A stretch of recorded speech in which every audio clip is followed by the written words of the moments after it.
क्या नाम है?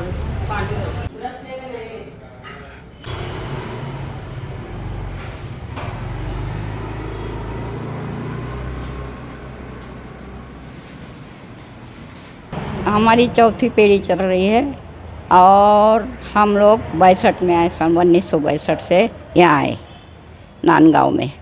जब हम एक ही जन थे बनाने वाले, अब बहुत सारे हो गए अभी बनाने वाले। शुरुआत कैसे हुई, कहाँ से शुरुआत हुई, किसने शुरू किया ऐसा?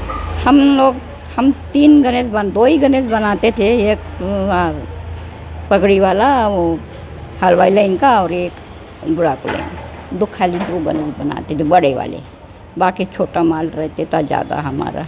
बस शुरुआत किसने किया? शुरुआत हम लोगों ने, हमारे ससुर उन्होंने किया शुरुआत। हमारे ससुर ने शुरुआत की। उन्हीं को एक जने ने लाया था नांदगांव में। कोई गणेश ही नहीं बैठते था पहले, नांदगांव में गणेश बैठता ही नहीं था। तो शुरुआत उन्हीं के हाथ से हुई, जब से चालू हो गया।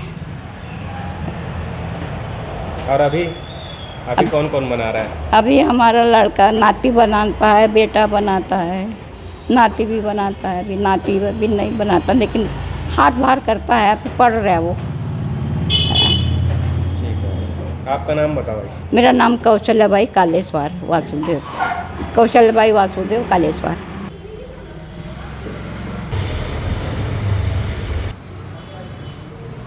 मेरी शादी को तो 27 साल हो गए यहाँ आने, और मैं जब से आ रही हूँ तब ये मूर्ति का ही काम देख रही हूँ यहाँ पर।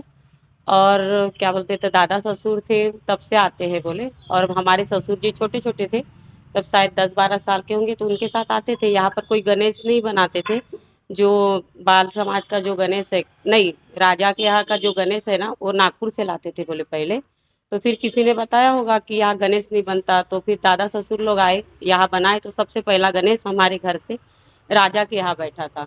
फिर उसके बाद कालूराम चितलांगिया वो जो है वहाँ पर बैठना चालू हुआ, तो वो भी यहीं से जाना चालू, यानी जो भी बड़े बड़े मंडल के जो गणेश है, रिद्धि सिद्धि की जो प्रथा है, यहीं से चालू हुई है।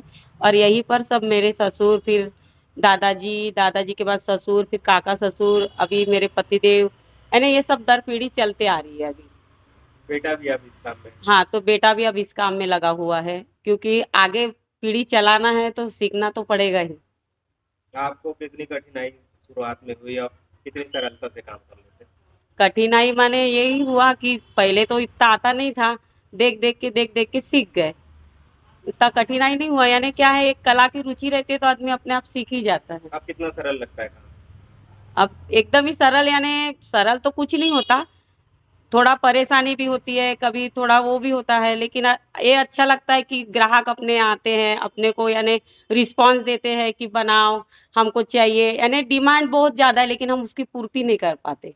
एक मूर्तिकार होने के नाते क्या समस्याएं हैं जो आप लोगों को सामना करना? देखो, समस्या तो बहुत सारी है। कोई लोग बहुत अच्छे होते हैं, जो हम बोलते हैं उनको मालूम है कि मूर्ति है, इसको बनाने के लिए बहुत समय लगता है, इनकी कला अच्छी है, तो बिन मांगे कीमत वो अपने आप दे देते। कोई लोग ऐसे रहते हैं कि बोलने के बाद भी, अरे यार मिट्टी की तो है, यानी उनको ऐसा लगता है कि मिट्टी की तो चीज़ है, इसकी क्या वो, यानी तुम 500 में दे रहे हो तो दूसरा 200 में दे रहा है, ऐसे बोलते। और जो कला को जानता है वो उस चीज़ का वो नहीं करता।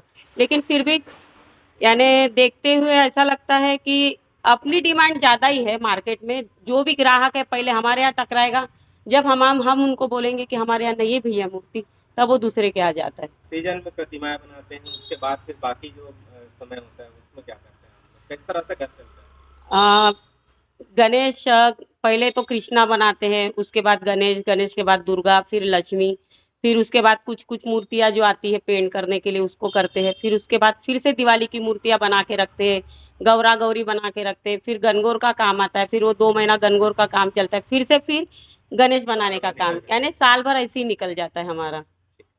आपका शुभ नाम बताइए। मेरा शुभ नाम तेजस्विनी राजू कालेश्वर, वासुदेव पेंटर मेरे ससुर जी है, मैं उनकी बहू हूँ।